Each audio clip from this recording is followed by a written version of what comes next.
Please welcome Shelley Leibowitz. Thank you. Thank you.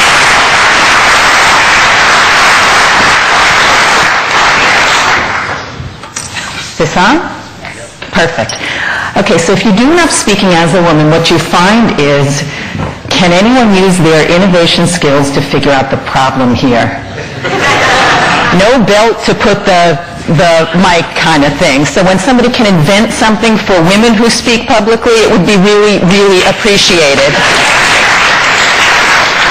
So thank you very much. It's actually interesting to me as a technology professional to listen to other professionals, very impressive professionals as Anisha is, and really hear so many of the same themes and issues coming from all of us, which I suppose is probably comforting because it says we all see and understand the same issues and challenges. So first of all, let me thank all of you for welcoming me to this wonderful, wonderful forum and wonderful event. I can't imagine a more important and timely topic. As you've heard, I'm the new World Bank Group Chief Information Officer. I've been on the ground here in Washington a little bit under a year, and I do come from the financial industry. And it's interesting, in the financial industry, risk is a fundamental part of the conversation. Everything you can model, can simulate, can analyze, and based on that information, can try to predict. And sometimes it's successful and sometimes it's not. So what are some of the challenges in trying to model risk?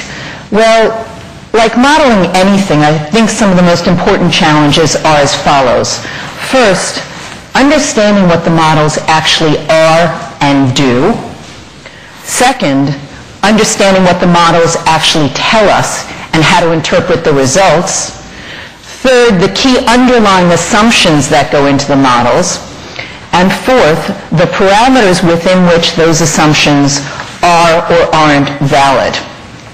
Now it's interesting, when most people think of Wall Street, they tend to think of intense, cutthroat competition.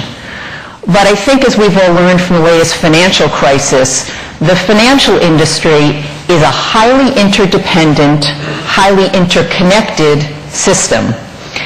And that interconnectedness is really obvious in crisis situations. So as a die-hard New Yorker, I can tell you that September 11th was truly a defining moment for the financial industry. And the industry banded together to help care for one another's employees and their families, to help businesses get back into operation, and to help keep stability and liquidity in the financial system. Now, it's very interesting because I think one of the most fascinating parts of technology is the unintended consequences. So on September 11th of 2001, I was actually working at Morgan Stanley. Morgan Stanley was the single largest tenant in the World Trade Towers. In those initial hours, the confusion and the lack of information was both dramatic and daunting. But what was very interesting was watching some of the senior folks at Morgan Stanley, and in particular, I remember our CFO, a gentleman named Bob Scott. So what was the problem? Until that point, I don't think Wall Street had ever really considered the human capital issues.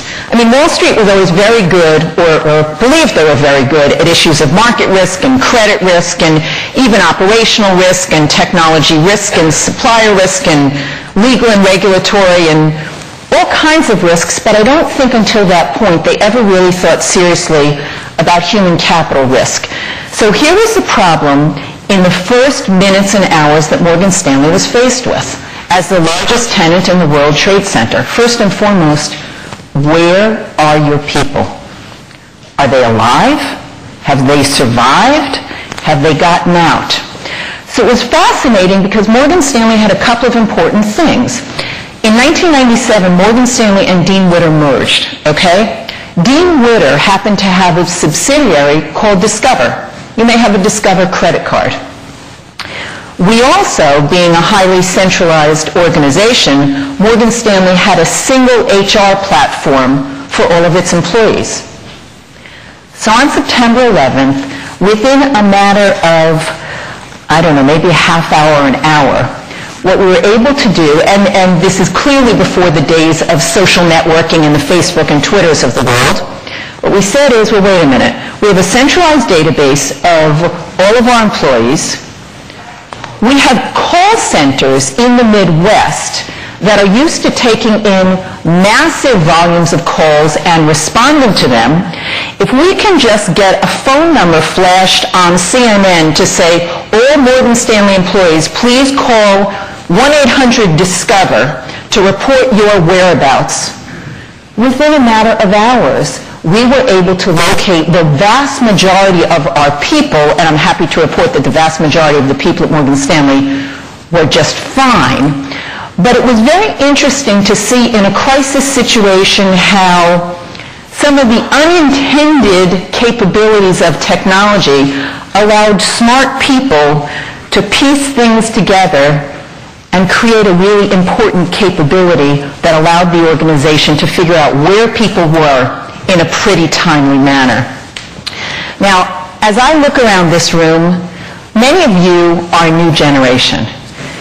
If my generation of professionals entering the workforce in the 70s and 80s was a generation of competition, the next generation of professionals entering the workforce in the 90s and in the century is a generation of what I would call co-opetition.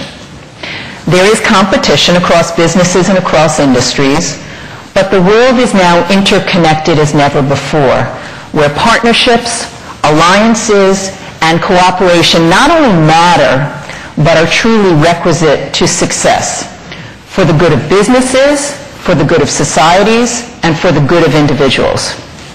So this generation of co-opetition, I also think, has a social awareness that perhaps my generation did not.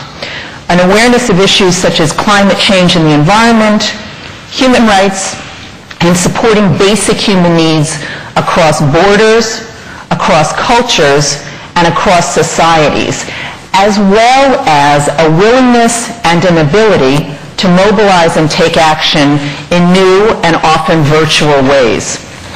So when I think about the current capabilities of technology and how technology can help to make response to global crises that much speedier and that much more effective, I think we are no longer, largely, limited by the technical. We are now limited by only the bounds of our imagination and our willingness to collaborate and to innovate. So I've always believed that the true definition of brilliance is the ability to see things differently, to see things that other people don't see. Perhaps it's the ultimate Rorschach test. So I'd like to spend a minute on some of the things that we at the World Bank are doing with technology and with data that can help facilitate both innovation and preparedness, perhaps leading toward the brilliance that matters and that truly makes a difference, particularly in crisis situations. So first, we're trying to embrace what is new in technology. Yes, we're going to get out of Lotus Notes. We're going to embrace other platforms. We're going to have newer technologies. But it's not just the technologies themselves. It's often the new techniques as well, based on existing technologies.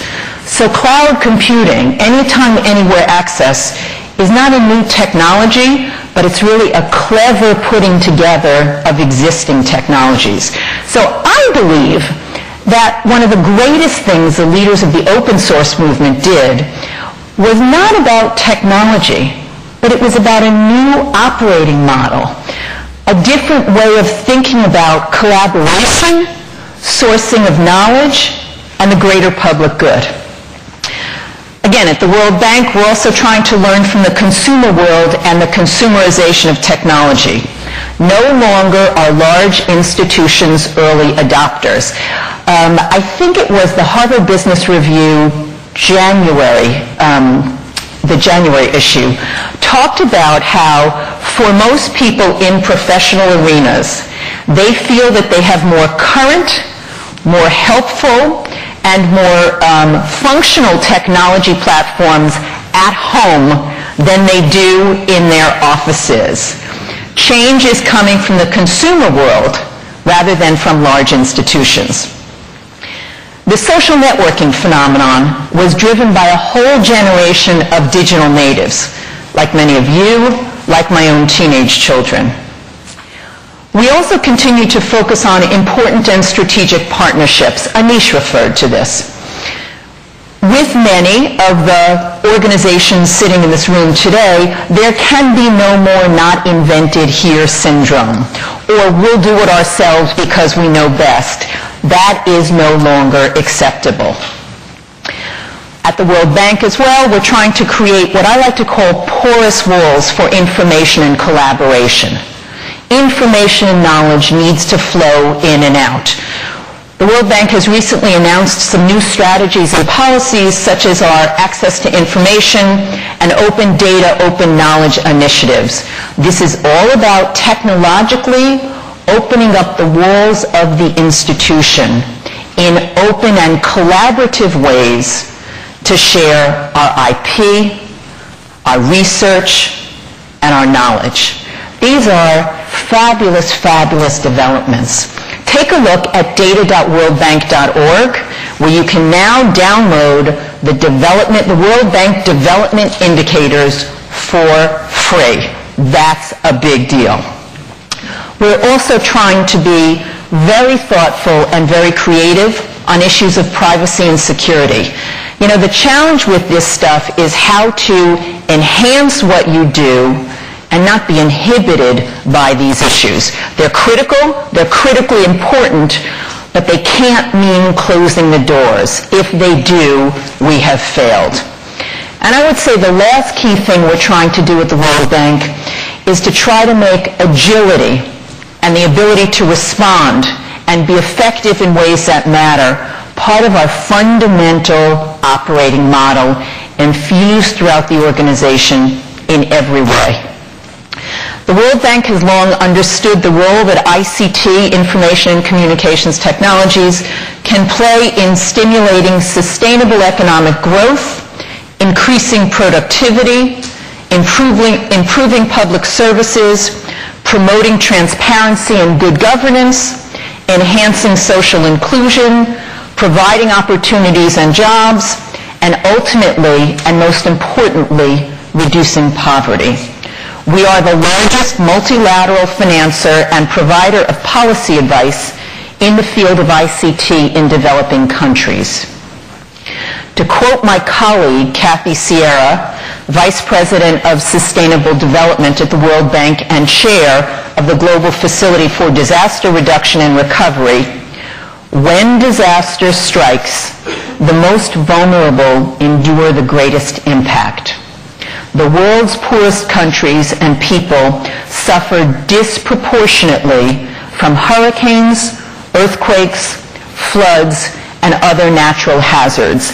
It is estimated that economic losses as a percentage of GDP are 20 times greater in developing countries than in more advanced economies.